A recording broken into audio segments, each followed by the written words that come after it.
Strong Welcome to start. Spirit Coffee Talk. Okay. Right. Welcome to Hi. Spirit Coffee Talk, everyone. I'm gonna leave that in. I enjoy. Okie dokes. That My name's intro right there. Elyse. That's Maddie in the background. That's Maddie. Yeah. He's That's Maddie. chilling. This is my plant Cedric. Um, we're some mediums and channelers from Avalon Spirit. And we come together every week to talk about all things spirit, have some coffee. Our lovely Lisa is still on her healing journey.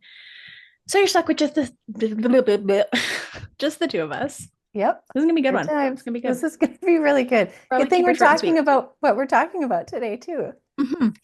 Yeah, I also have a halls in, so I apologize if that's really annoying. Um, we're going to talk today about how to live a spiritual life. What does it mean to live a spiritual life? Yes. This came up like 3 weeks ago. I don't even know what time is. One of the past videos, and Spirit kind of brought it up again today to talk about what does it look like to live a spiritual life? Because I feel like you can go on into the social media world and certain ways of living and what it Hmm. means to be spiritual and what living a spiritual life looks like can be painted in very different lights.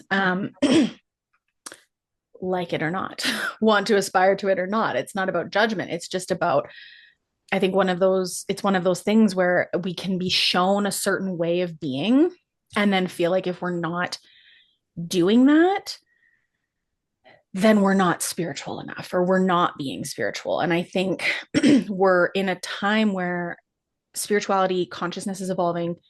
It's less and less taboo to talk about and show up in that the world in that way, in a spiritual way, whatever that is. And it can still kind of feel confusing. Like, what does it look like to actually live your day-to-day life as a spiritual being? So Hmm. we thought we'd just talk about like what that looks like for us. Yeah. Yeah. Clearly, it can be all kinds of things. And We're super professional, very yes, serious. very serious always. Yeah. I think the biggest thing that is important to know about a spiritual life is it's a way of being from within that is expressed completely individually by every person, right? Like I really think we cannot judge a person by their looks and how they dress, how they carry themselves in that way, in materialistic ways, as to whether someone is deeply spiritual or not. Mm-hmm. Because I mean, I have met some people that look very spiritual, very bohemian, very Mm-hmm. earthy. They want bare feet, their hair is flowing, they're natural and they're extremely spiritual and beautiful and divine. And then I have met some people that are, covered in tattoos and total rockers, want to be like drummers, but yet they're extremely spiritual and so tapped in. So Mm-hmm. I think, first of all, living a spiritual life is being authentic to who you are and what you're Mm-hmm. about and what that looks like and how that can change in terms of your personal expression. I think if we're truly living a spiritual life, we are willing to express that fluidity of how we feel in how we dress and show ourselves on a daily basis Mm-hmm. Mm-hmm. authentically, like not having to compare of how it should look, if Mm-hmm. that makes sense. Yeah. Yeah. Well, I think we'll just wrap up there. We're done. Okay, see you later. However you want it to look is your spiritual life. Okay, bye. I mean, Um, yeah, I think that's the base yeah. thing. I think that's the base thing. I think, though, there's also this need to really embrace the idea of discovery. Mm-hmm. So I think when you start to crack open to spirit and spirituality and higher thinking and, seeing the world through a different lens than maybe how you were brought up, when that starts cracking, I think there's a time, and maybe it continues always, where we begin to experience and explore what we're about. And so sometimes there's this idea where the spiritual journey, when you open it, should be just continual blossoming in a beautiful way. But I Mm-hmm. think the spiritual journey brings about different opportunities to try different things and really see what do you actually align with, Mm-hmm. right? Does this part of your path really align with you? Does this methodology, this idea? align with you. And so I think there's a lot of like trial and error in it Mm-hmm. also to let yourself begin to discover what it feels like to actually follow that authentic line. Like if you Mm-hmm. don't know what your authenticity is, you need to try out things to discover what that is. Otherwise, Mm-hmm. you're kind of on autopilot, and that's the absolute opposite of what spirituality is, Mm-hmm. right? It wants your authenticity. Yeah, totally. Yeah, for me, what it has looked like to be spiritual, to practice spiritually, to live, what I would define as a spiritual life has changed so significantly Mhm. over time in like peaks and valleys of what I think some people would deem as like, oh, you live very spiritually. And then other times being like, I don't feel like I'm spiritual enough. Like I'm not doing enough to be spiritual. And like that has oscillated a number of times. Um, but to your point, I think that's more of a human judgment that I was holding versus because when I actually step back and look at it, it's like in those moments I was showing up as I could to the degree that I could, um, and that I felt called towards. And the practices, the things that I do, and maybe we can talk about that next, like what types of things do we do day to day? But those things have changed a lot for me, um, for better or worse. And sometimes feeling like I'm in a spiritual slump, we'll say, but most of the time that being because I've had to have my energy elsewhere Mhm. in order to like be okay on this planet and living. Um, and then in other times and accessing things that allowed me to again connect back to myself. Because I think that's where that authenticity piece comes in, whether it's external authenticity or how can I connect back into myself to support myself through the hard things, even if I'm not outwardly practicing spirituality really consistently or outwardly in a tangible way. Mhm. That is just as spiritual as having a daily meditation practice and cleansing your energy spaces and walking barefoot through the woods and doing whatever, Mhm. listening to chanting and frequency music and things like that. They're all spiritual. It's what is in alignment with you. And we've talked a lot too about how we all have different reasons for being here. We all have different templates, right? Like I've talked a lot about like activism is spirituality. Political things are spirituality. There's these things that people want to shy away from because it's not spiritual. And I'm like, I actually think it is. And I think for people who are really drawn into it, it can be super spiritual because it's part of who they are and why they're here. That's not the case for everybody. So it doesn't say it's not to say we all have to be doing all the things. That's impossible.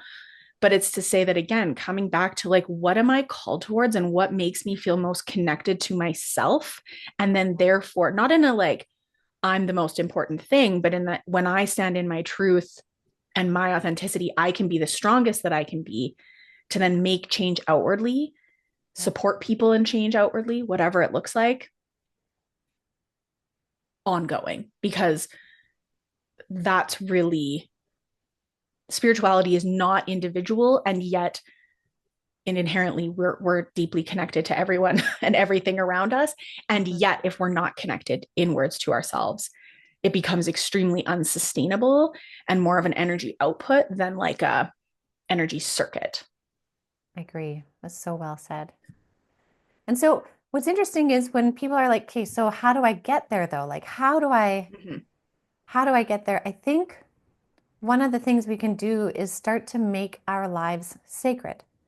Now, that doesn't mean every action you take all day long is sacred, right? Putting your socks on, you sacredly put your socks on. You sacredly brush your teeth, Mm-hmm. but you could. That's the thing. It's like choosing moments where you want to sink deeper into that moment, deeper into that experience, whether it's just doing the thing, right? Like taking a bath. You can take a bath, you can wash your body in the bath, you can relax in the bath. Mm-hmm. You can also have that exact same bath, but make it sacred. connecting to the energy of the water element, connecting to your guides. Like we can choose to make moments in our life sacred.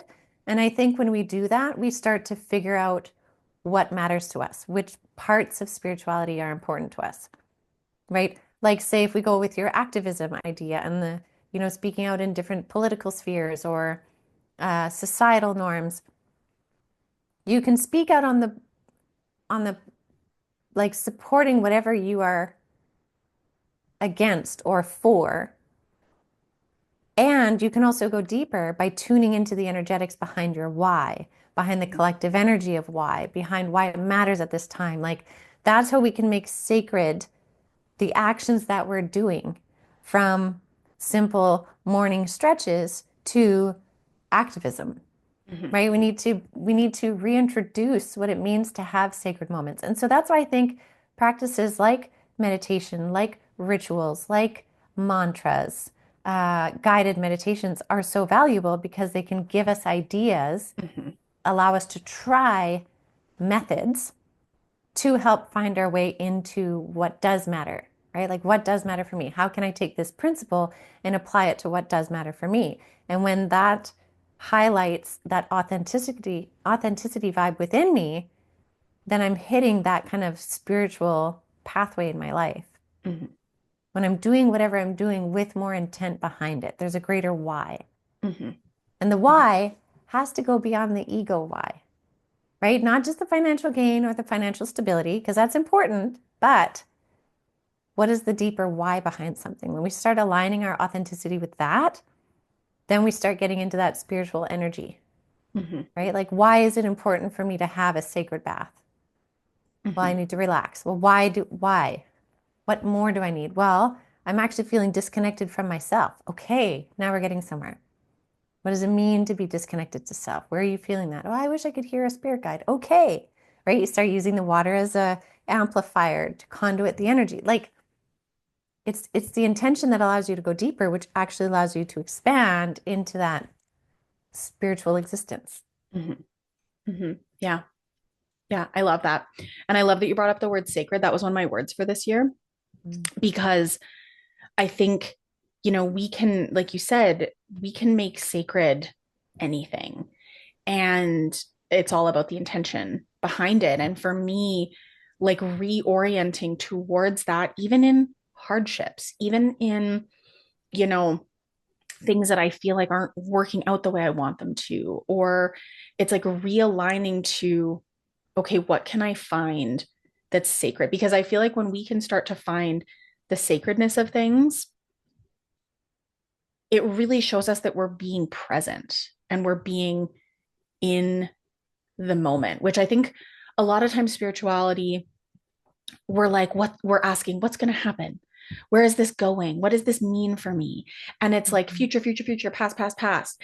And that's not bad, but it's to say that when we're doing that, we're really not in the present moment. And the present moment is really the only real true thing.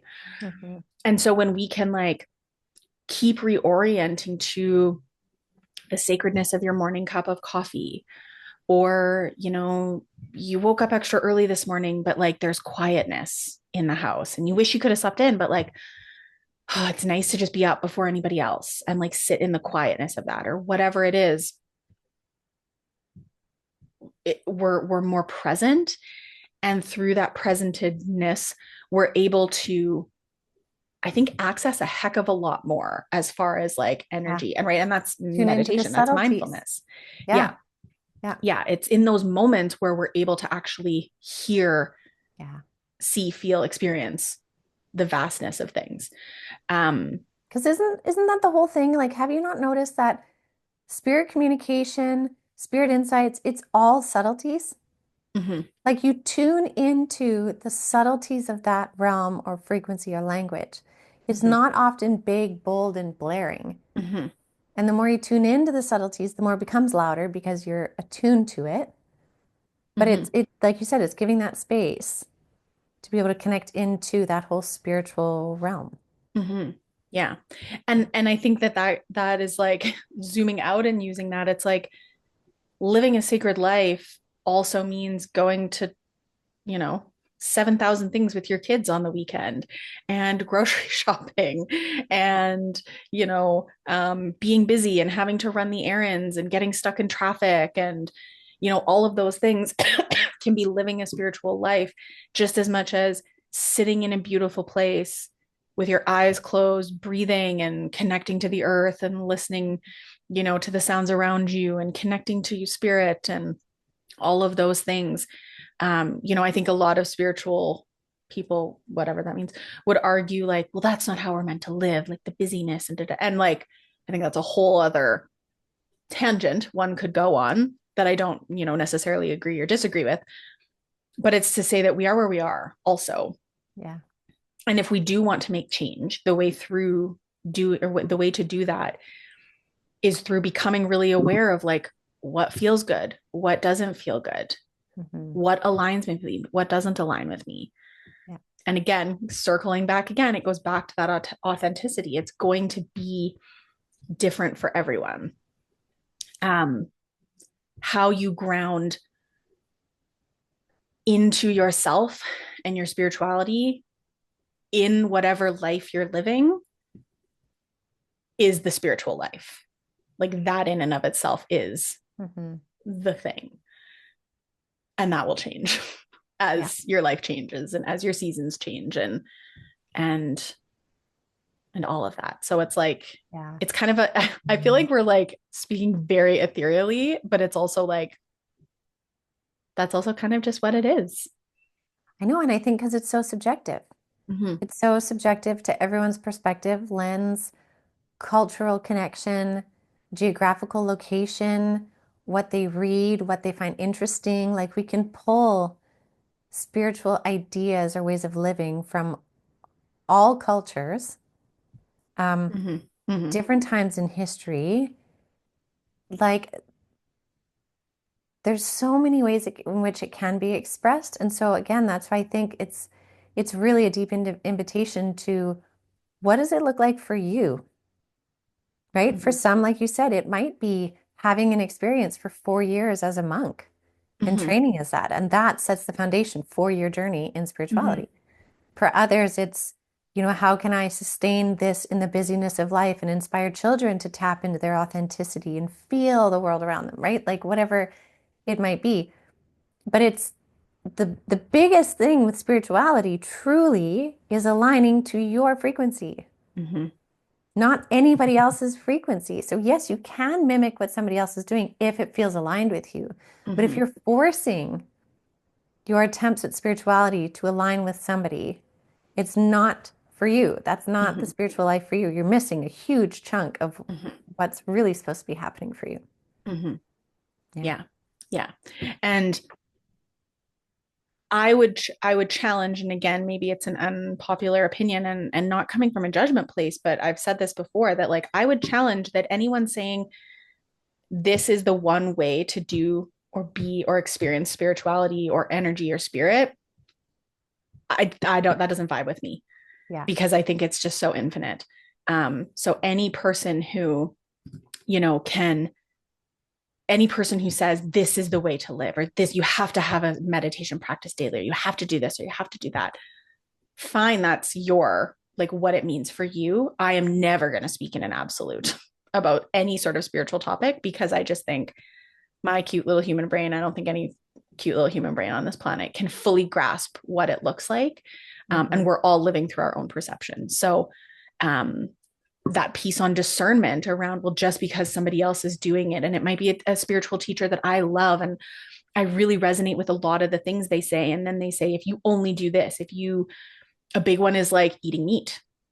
People can be shamed a lot for that, Yep. that you're not spiritual. And it's like, well, there's a lot of Yep. people that disagree, right? So for me, it's any one thing that, or any person that's saying this one thing is right or wrong, or this is, I just don't feel that exists. I don't feel that there's really many ways in which black and white truly exists on this earth and in Yep. this experience and in, the universe. And that you can have a spiritual teacher who is saying so many things that you resonate. And if there's one or two things that they say around what it looks like or what your life has to look like or what you have to look like or your expression of spirituality looks like or whatever, that's the only way. Permission to let like to throw that away doesn't mean you have to throw them away, and there's other Yeah, for sure. teachings, because I think that there's lots of spiritual teachers that I've had along the way that I really vibed with a lot of what they said. Some things maybe didn't, and I pulled away from them and kind of lost that connection that maybe they still had value for me, or maybe it's a sign of my own authentic Evolution. evolution is Yeah. now moving me more towards a different teacher who is Yeah. aligned with other things. And so it's, again, permission for both, all of it. Yeah. It's Agreed. so infinite, which is, Yeah. I think, the best thing about it. If I we think were so all the too. same, what? Yeah. Then we would be just like a clone Lame. society or like a hive mind, right? We would Yeah. be like an ant colony. Yeah. Be like the Right? Greys. Yeah, exactly. And We don't want to be shuttling around grays. doing weird things. Mm-mm. I know, I hear you. Mm. Yeah, I think it's such a valuable topic to talk about and like such an invitation for freedom, freedom Mm-hmm. of self-expression in an authentic way. Mm-hmm. Yeah. Yeah, I love this. Interesting. amazing. When this came up in my brain, I didn't really know where we were gonna, like, I'm like, are we gonna talk about like what we do every day? And then we just like I know, did a right? like just went on a tangent, which I love because I I feel like know. that's what it needed to be. Yeah, I Yeah, agree. amazing. Well, sorry. In the comments, starting or ending as peacefully as we started. In the comments, let Right. us know what resonates for you as far as a spiritual life. What does it mean for you? And if there's practices, I also think like being able to share and talk about our practices is a really valuable thing. Because for me, when I was starting out, I'm like, what do I do with my, like, is there a meditation that I love that I should do? Or like, what should I be doing? So if there's meditations that you love or things that you love that do help you connect spiritually, for me, I'm getting into gardening this year and my Yeah. soul has been calling towards it. I haven't had a space to have a garden until Oh, recently, amazing. and my soul has been like, you need a garden. So for me, that's like, I'm hyper fixated on it this year and I'm really Yeah. excited about it. Maybe it's that, maybe it's something else. Feel free to share. Yeah. And yeah, we hope you have a beautiful week and we'll talk soon. All right. Bye, Bye. everyone.